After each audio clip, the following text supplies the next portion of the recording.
Hello ವೀಕ್ಷಕರೇ, ಮಮತಾ ಫುಡೀಸ್ಗೆ ಸ್ವಾಗತ ಸುಸ್ವಾಗತ. ಇವತ್ತು ನಾವು ಎಲ್ಲರಿಗೂ ಇಷ್ಟ ಆಗುವಂಥ ಟೊಮೊಟೊ ಪಿಕ್ಕಲ್ಲು, ಟೊಮೊಟೊ ಉಪ್ಪಿನಕಾಯಿ ಮಾಡೋದು ಹೆಂಗೆ ಅಂತ ಹೇಳ್ಬಿಟ್ಟು ನೋಡೋಣ. ಇದು ತುಂಬ ಟೇಸ್ಟಿಯಾಗಿರುತ್ತೆ. ಅನ್ನಕ್ಕೆ, ಇಡ್ಲಿಗೆ, ಚಪಾತಿಗೆ, ದೋಸೆಗೆ, ನಾವು ಲಂಚ್ ಬಾಕ್ಸ್ಗೆ ಏನಾದರೂ ತೊಗೊಂಡೋದ್ರೂ ಚೆನ್ನಾಗಿರುತ್ತೆ. ಮತ್ತು ಏನು ಮಾಡಬೇಕು ಅಂತ ಗೊತ್ತಾಗಲ್ವಲ್ಲ ಸಾಂಬಾರು, ಅಂಥ ಟೈಮಲ್ಲಿ ಬಿಸಿ ಬಿಸಿ ಅನ್ನಕ್ಕೆ ಈ ಟೊಮೊಟೊ ಪಿಕ್ಕಲ್ ಹಾಕ್ಕೊಂಡು ಮೊಸರು ಹಾಕ್ಕೊಂಡು ತಿಂದರೆ ಅಂತೂ ಆಹಾ ಅನ್ನೋಂಗಿರುತ್ತೆ. ಬನ್ನಿ ಹೆಂಗೆ ಮಾಡೋದು ಅಂತ ಹೇಳ್ಬಿಟ್ಟು ನೋಡೋಣ. ಫಸ್ಟ್ ಟೈಮ್ ನನ್ನ ಚಾನಲ್ ನೋಡೋದಾದರೆ ಪ್ಲೀಸ್ ಸಬ್ಸ್ಕ್ರೈಬ್ ಮಾಡಿ. ಫಸ್ಟು ನಾನು ಅರ್ಧ kg ಟೊಮೊಟೊ ತೊಗೊಂಡಿದ್ದೀನಿ, ನಾಟಿ ಟೊಮೊಟೊ ತೊಗೊಂಡಿದ್ದೀನಿ. ನಾನು ಅದನ್ನು ಚೆನ್ನಾಗಿ ತೊಳೆದು ಅದನ್ನು ಒಂದು ಸ್ವಲ್ಪ ಬಟ್ಟೆಯಲ್ಲಿ ಚೆನ್ನಾಗಿ ಒರೆಸಿದ್ದೀನಿ. ಅದನ್ನು ಒದ್ದೆ ಏನೂ ಇರಬಾರ್ದು ಟೊಮೊಟೊ, ಮತ್ತು ಜಾಸ್ತಿ ಕೈಯೆಲ್ಲ ಹಾಕ್ಬಾರ್ದು, ಫಸ್ಟೇ ಹೇಳ್ತಾ ಇದ್ದೀನಿ.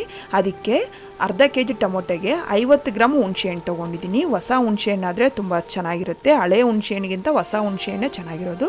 ಈಗ ಒಂದು ಕಡಾಯಿ ತೊಗೊಂಡು ಕಡಾಯಿಗೆ ಎಣ್ಣೆನೂ ಹಾಕೋದು ಬೇಡ, ಟೊಮೊಟೊ ಕಟ್ ಮಾಡಿ ಇಟ್ಕೊಂಡಿದ್ದೀವಲ್ವ ಆ ಟೊಮೊಟೊನೆಲ್ಲ ಹಾಕಿ ಅದ್ರ ಜೊತೆಗೇ ಹುಣಸೆಹಣ್ಣು ಹಾಕ್ಬಿಡ್ಬೇಕು. ಹಾಕ್ಬಿಟ್ಟು ಈಗ ಮೀಡಿಯಮ್ ಫ್ಲೇಮ್ ಇಟ್ಕೊಂಡು ಅದನ್ನೆಲ್ಲ ಚೆನ್ನಾಗಿ ಮಿಕ್ಸ್ ಮಾಡ್ಕೋಬೇಕು. ಈಗ ಲಿಡ್ ಕ್ಲೋಸ್ ಮಾಡಿ 5 ರಿಂದ 10 ನಿಮಿಷ ಅದನ್ನು ಮೀಡಿಯಮ್ ಫ್ಲೇಮ್ ಇಟ್ಕೊಂಡು ಬೇಯಕ್ಕೆ ಬಿಡಬೇಕು. ಯಾವುದೇ ರೀತಿಯ ನೀರು ಸೋಕ್ಸೋಕೆ ಹೋಗಬಾರ್ದು. ನೋಡಿ ಈಗ 10 ನಿಮಿಷ ಆಗಿದೆ ನಂದು.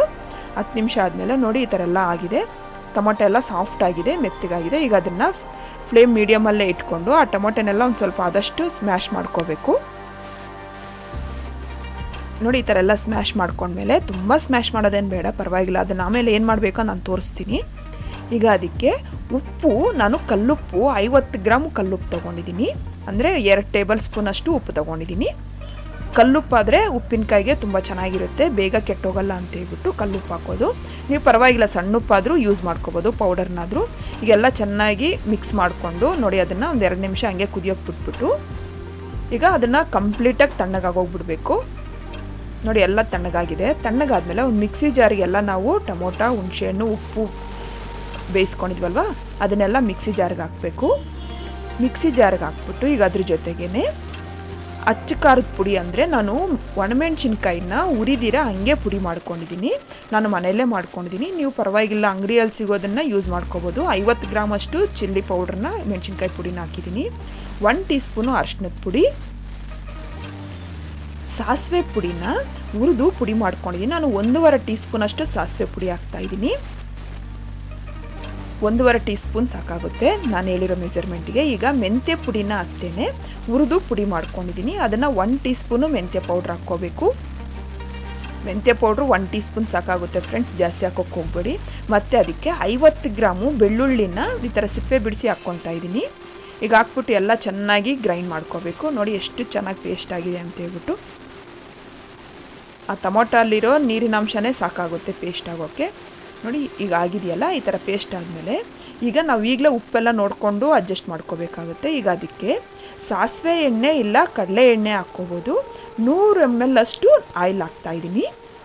ನಾನು ಸಾಸಿವೆ ಎಣ್ಣೆ ಯೂಸ್ ಮಾಡ್ತಾಯಿದ್ದೀನಿ. ನೀವು ಪರವಾಗಿಲ್ಲ ಸಾಸಿವೆ ಎಣ್ಣೆ ಸಿಕ್ಕಿಲ್ಲ ಅಂದರೆ ಮನೇಲಿರೋ ಎಣ್ಣೆನೇ ಯೂಸ್ ಮಾಡ್ಕೋಬೋದು. ಅದಕ್ಕೆ 1 ಟೀ ಸ್ಪೂನು ಸಾಸಿವೆ, ಒಂದು 5 ರಿಂದ 6 ಬೆಳ್ಳುಳ್ಳಿ ಎಸಳು, ಒಂದು 3 ಒಣಮೆಣ್ಸಿನ್ಕಾಯಿ ಥರ ಮುರಿದು ಹಾಕ್ತಾಯಿದ್ದೀನಿ ನಾನು ಒಗ್ಗರಣೆಗೆ. ಒಂದು ಸ್ವಲ್ಪ ಕರಿಬೇವು ಹಾಕ್ಕೊಂಡು ಅದೆಲ್ಲ ಸ್ವಲ್ಪ ಚಿಟಪಟ ಅಂದಮೇಲೆ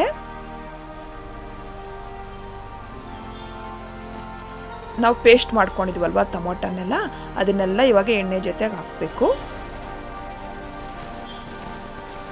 ಈ ಥರ ಎಣ್ಣೆಯಲ್ಲೇ ನಾವು ಪೇಸ್ಟೆಲ್ಲ ಫ್ರೈ ಮಾಡ್ಕೋಬೇಕು. ನಾವೇನು ಇದನ್ನು ಬಿಸಿಲಲ್ಲಿ ಒಣಗಿಸ್ಬೇಕಾಗಿಲ್ವಲ್ಲ, ಅದಕ್ಕೋಸ್ಕರ ಇವಾಗ ಎಣ್ಣೆಯಲ್ಲಿ ಚೆನ್ನಾಗಿ ಅದರಲ್ಲಿ ಹಸಿ ವಾಸನೆ ಏನಾದರೂ ಇದ್ದರೆ ಆ ಎಣ್ಣೆಯಲ್ಲೆಲ್ಲ ಫ್ರೈ ಆಗೋಗ್ಬಿಟ್ಟು ತುಂಬ ಚೆನ್ನಾಗಾಗುತ್ತೆ. ಬಿಸಿಲಲ್ಲಿ ಒಣಗಿಸೋದೇ ಬೇಡ, ನಾವು ಮನೇಲಿ ಆರಾಮಾಗಿ ಮಾಡ್ಕೋಬೋದು ಇದನ್ನು. ನೋಡಿ ಇದರಿಂದ ಒಂದು 10 ನಿಮಿಷ ಫ್ರೈ ಮಾಡ್ಕೋಬೇಕು. ಎಣ್ಣೆ ಎಲ್ಲ ಫಸ್ಟ್ ಎಳ್ಕೊಳ್ಳುತ್ತೆ, ಆಮೇಲೆ ಎಣ್ಣೆ ಒಂದು ಚೂರು ಬಿಡ್ತಾ ಬರುತ್ತಲ್ಲ ಅಷ್ಟುವರೆಗೂ ನಾವು ಫ್ರೈ ಮಾಡ್ಕೋಬೇಕು. ನೋಡಿ ಎಣ್ಣೆ ಎಲ್ಲ ಎಳ್ಕೊಂಡು ಆ ಟೊಮೊಟೊ ಪೇಸ್ಟ್ ಎಲ್ಲ ಇದೆಯಲ್ಲ ಅದನ್ನೆಲ್ಲ ಎಳ್ಕೊಳ್ಳುತ್ತೆ ಚೆನ್ನಾಗಿ. ನಾವು ಹುಣಸೆ ಇದು ಕೆಟ್ಟೋಗುತ್ತೆ ಅಂದ್ಕೊತೀವಲ್ವ, ಈ ಟೈಮಲ್ಲಿ ನಾವು ಚೆನ್ನಾಗಿ ಹುರಿದಿಲ್ಲ ಅಂದರೆ ಅದು ಕೆಟ್ಟೋಗೋದು. ಈ ಟೈಮಲ್ಲಿ ಲೋ ಫ್ಲೇಮಲ್ಲಿ ಇಟ್ಕೊಂಡು ಚೆನ್ನಾಗಿ ಫ್ರೈ ಮಾಡ್ಕೋಬೇಕು. 10 ನಿಮಿಷ ನೋಡಿ ಅದು ತಾವ ಬಿಡೋವರೆಗೂ ನಾವು ಫ್ರೈ ಮಾಡ್ಕೋಬೇಕು. ಈ ಥರ ತಾವ ಬಿಡೋವರೆಗೂ ಫ್ರೈ ಮಾಡಿಕೊಂಡ್ರೆ ಅದು ತಣ್ಣಗಾದ್ಮೇಲೆ ಅದರಲ್ಲಿರೋ ಎಣ್ಣೆ ಎಲ್ಲ ಬಿಟ್ಕೊಂಡ್ಬರುತ್ತೆ. ಇಷ್ಟೇ, ನೀವು ಮನೇಲಿ ಟ್ರೈ ಮಾಡಿ, ತುಂಬ ಚೆನ್ನಾಗಿರುತ್ತೆ. ಇದು ಫ್ರೆಶ್ ಆಗಿ 6 ತಿಂಗಳವರೆಗೂ ಇಟ್ಕೋಬೋದು. 4 ತಿಂಗಳು ನಾವು ಏನು ಫ್ರಿಜ್ಜಲ್ಲಿ ಏನು ಹಿಡಿದ್ರೆ ಹಂಗೆ ಏರ್ ಟೈಟ್ ಡಬ್ಬದಲ್ಲಿ ಇಟ್ಕೋಬೋದು. ಫ್ರಿಜ್ಜಲ್ಲಿ ಇಟ್ಕೊಂಡ್ರೆ ಅಂತೂ 6 ತಿಂಗಳವರೆಗೂ ಬರುತ್ತೆ. ಇಷ್ಟೇ, ನೀವು ಮನೇಲಿ ಟ್ರೈ ಮಾಡಿ, ಇಷ್ಟ ಆದರೆ ಲೈಕ್ ಮಾಡಿ, ನನ್ನ ಚಾನಲ್ಗೆ ಸಬ್ಸ್ಕ್ರೈಬ್ ಮಾಡೋದು ಮಾತ್ರ ಮರಿಬೇಡಿ. Thank you friends.